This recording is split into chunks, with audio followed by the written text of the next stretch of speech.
qual que é a matéria ou entrevista que você sente mais orgulho de ter feito na sua carreira toda, assim? Uma Olha, das, né? Deve É ser, né? difícil, são né? tantas, né? Essa é uma pergunta Né? difícil, né? A gente é assim, treinado para achar que a melhor matéria é sempre a próxima.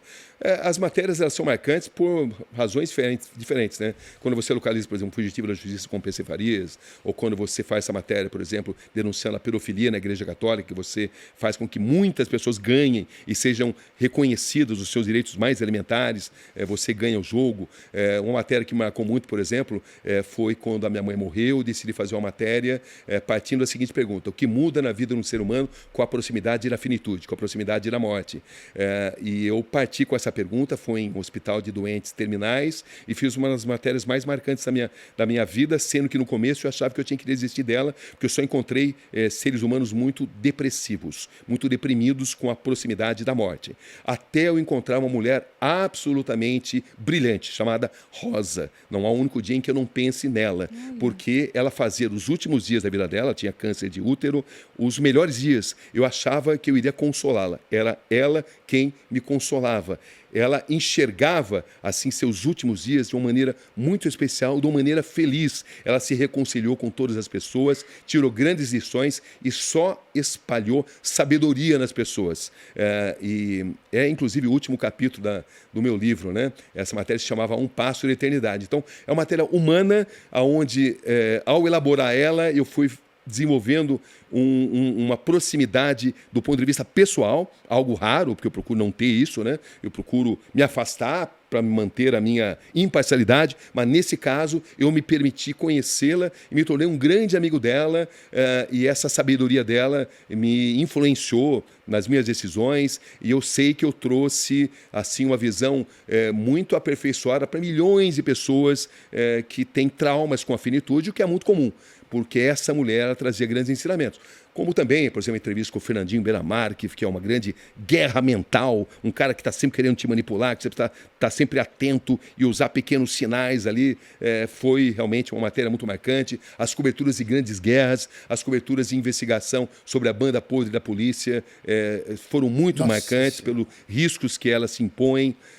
Enfim, a cobertura da morte do Ayrton Senna foi muito marcante. Batista também, você deu uma encarada. Ike Batista.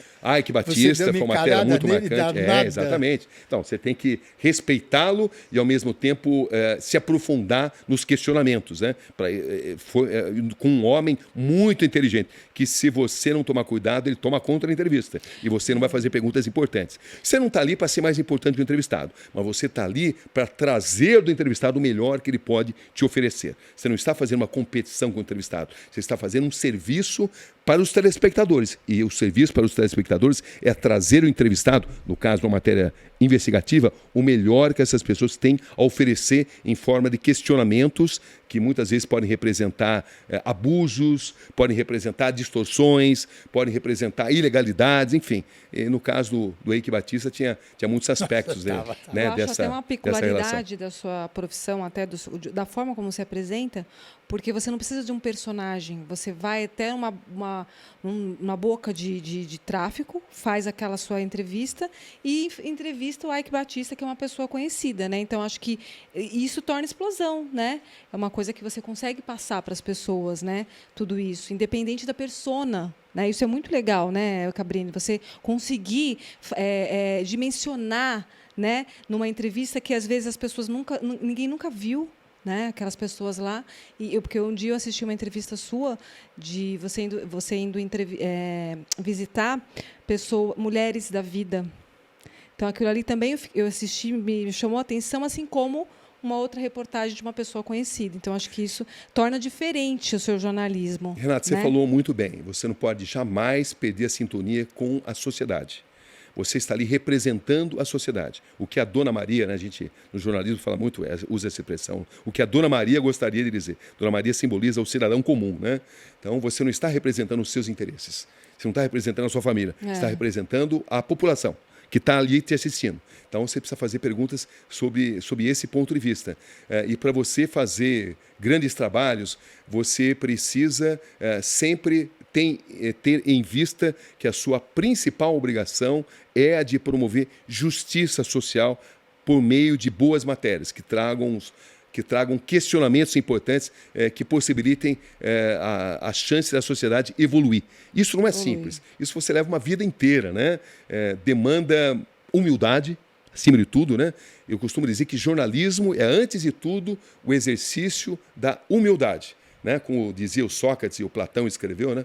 Porque até a maneira é misterioso, mas o Sócrates nunca escreveu, é o Platão que escrevia os pensamentos dele, mas tudo que sei é que nada sei, né? Então, a gente tem que viver alguns princípios que você não pode negociar, né? Da mesma forma, como disse o Hiram Johnson lá numa guerra, a primeira vítima é a verdade. Não faltam pessoas que querem te manipular.